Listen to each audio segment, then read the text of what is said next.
ሁከት በህልም ውስጥ ካየን ትርጉሙ ምን እንደሚመስል እንመልከት።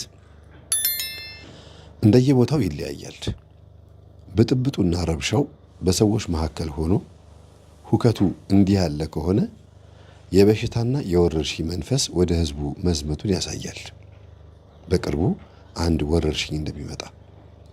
የጦር መሳሪያ፣ የቀስት ሰረገላ እንዲህ የመሳሰሉ ሁከቶች ከሆነ ደግሞ በውስጥህ እየተፋለሙ ያሉ ሐሳቦች ወይንም በነፍስና በስጋህ ላይ ትልቅ ግጭት የተፈጠረ ስለሆነ አዲስ ጸባይም ስላመጣህ ራስህን አረጋጋና ራስህን ፈትሽ ማለት ነው። በሁከቱ የሚሞቱ ሰዎች ደግሞ በህልም ውስጥ ካየህ በውስጥህ ወይንም በአካባቢህ የሚጠቁ ሰዎች አሉና በዚህ ጉዳይ ላይም ጸልይ። የከተማ ረብሻ ካየህ አንተ ግን ካልተደናገጥክ ግዴለሽነት እያጠቃህ ነው። ወይንም ሳትደናገጥ አለባበስህ ነጭ ከሆነ ግን የእግዚአብሔር ጥበቃ በጊዜው የመጣውን ሁከት እንዳያገኝህ እግዚአብሔር አምላክ ካንተ አርቆታል ማለት ነው። ብዙ ሰው እያለቀሰና እየተረበሸ እየተሯሯጠ አንተ ግን ራስህን ለማዳን ጥረት ካላደረክና ፈዘህ ከቆምክ ፈጣሪ ጥበቃ ውስጥ ስለሆንክ እየጸለይክም ስላልሆነ እንድትጸልይ አለበለዚያ ግን መውደቅህ እንደማይቀር ማሳያ ነው። ሁለት ሰዎች በህልም ከታዩህ ትርጉሙ ምን እንደሚመስል እንመልከት።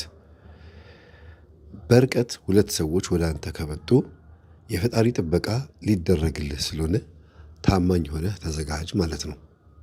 ሁለት ሰዎች ከአንተ ርቀው ከሄዱ ጥበቃ ተለይተዋል። ተማጸን፣ ብቸኝነት ሊያጠቃህ ነው። የቅዱሳን ምልጃና የፈጣሪ እርዳታ ያስፈልግሃል ማለት ነው። ሁለቱም ሰዎች ይዘውህ እየጎተቱህ ሲወስዱህና ስትጮህ ከነቃህ መላከ ሞት እያንዣበበብህ ነውና ወይንም ከሰው የተላኩ መናፍስቶች ትእዛዛቸውንና ተልኳቸውን እየፈጸሙብህ ስለሆነ በሕይወትህ ላይ አስብበት። ምክንያቱም የወሰዱት ልብስህንና ንብረትህን ሳይሆን አንተን ነው። ሁለት ሰዎች እያነጋገሩህ ካየህ አንድ ጉዳይ ለማስፈጸም ከበላይ አካል ልትታዘዝ ስለሆነ ራስህን ለሃይማኖትም ለራስህም አዘጋጅ። ዘፍጥረት 19 ቁጥር 1፣ የሐዋርያት ሥራ ምዕራፍ 20 ቁጥር 23፣ ሁለተኛ ቆሮንቶስ ምዕራፍ 11 14 ላይ ይህንን ማብራራት ትችላለህ። ሁለት መላእክት ካየህ ጠባቂ መላእክቶች እየረዱህ እንደሆነ አስበህ ራስህን ለጸሎት አዘጋጅ ማለት ነው። በተለይ ሲነጋ ከእንቅልፍህ ስትነሳ የምትሄድበት ቦታ ካለህ በጣም እርግጠኛ ሁንና ሁለቱ መላእክቶች ያሉህን አስብ፣ ተነሳ፣ ይሆንልሃል ማለት ነው። ስለ ሂሳብ በህልም ማለም ትርጉሙ ምን እንደሚመስል እንመልከት። ሂሳብ ማለት ቀመር ማለት ነው፣ ወይንም ስሌት ማለት ነው። ቁጥሮች በሂሳብ ስሌት ውስጥ ሆነው ስለ ትምህርት ማሰብ ማለት ከባድ የማሰብ ችሎታ የሚጠይቅ ከቀመር መውጣት የማይገባው አንድ ውጣ ውረድ ውስጥ ትገባለህ። ሁሉንም ነገር በጥንቃቄ ማድረግና በሕጉ መሰረት ማድረግ እንዳለብህ ይጠቁማል። ምክንያቱም አንድና አንድ ሲደመር ሁለት መሆን ስላለበት ሕጉን ካለፍከው ትሳሳታለህ። ግድ የለሽ እንዳትሆን በራስህ ፍቃድ ምንም ነገር እንዳትጨምር፣ ግን የተሰጠህን የቤት ሥራ ግዳጅ አግኝተህ ጨርሰኸው ተፈታኝ ስለሆንክ መልሱን አገኘው ማለት ነው። አንተ ሂሳብ አስተማሪ ከሆንክ ግን በጣም ጥንቃቄ የማይሻው ሥራ ውስጥ ብትገባም ግን ከተፈታኝነት ወደ ፈታኝነት ስለተዘዋወርክ በዙሪያ ያሉትን በፈተና የወደቁትን ሰዎች እያቸውና አስተምረህ በዘዴ አንሳቸው ማለት ነው። ለተጨማሪ ማብራሪያ ትምህርት ቤትንና ፈተናን የሚለውንም ተመልከት። ስለ ሔዋን በህልም ማለም ትርጉሙ ምን እንደሚመስል እንመልከት።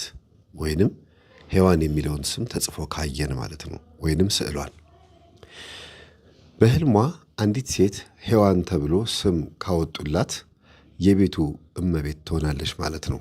በህልም ማለት ነው። እንደ ሔዋን በውስጧ የሳለቻትን የአዳምን ሚስት ሔዋንን በስዕሏ ካየቻት ሴትነቷ ላይ ጥያቄ አለ ማለት ነው። ወይም በአለባበሷ ወይ በአነጋገሯ ወይ በአመለካከቷ ወይም በአገልግሎት በተፈጥሯዊ ማንነቷ ላይ ጥያቄ ካለ መልሱ ያው ሴትነትሽን አክብሬ ነው። ግን ሔዋንን ራሷን ማነጋገር ጥሩ አይደለም ይባላል፣ በሕልም ማለት ነው። ምክንያቱም የተሳሳተችው ሔዋንን ከማነጋገር ይልቅ ዳግማዊት ሔዋን እመቤታችን ድንግል ማርያምን ማነጋገር የተሻለ ነው ስለሚባል ሔዋን ብታወራን ይመረጣል ተብሎ የሚታሰብበት አንዱ ነገር ተጸጽታ ስታለቅስ ካየን ነው። የሰይጣን ድምፅ የሰማችው ሔዋን ጥሩ ትርጉም አይኖራትም የሚባለው በሕልም ሲሆን ብቻ ነው እንጂ በእውን አይደለም። ሔዋን ከአዳም የተገኘች ስለሆነች ሔዋንን በሕልም ማነጋገር የተለየ ባያደርገውም ግን የጠላትን ድምፅ በመስማቷ ሌላ አካል ወይም ባዕድ ነገር ነው ኃጢአትና ስህተትን ጀማሪ ስለሆነች ምክሯን መስማቱ ጥሩ አይደለም ተብሎ ይተረጎማል።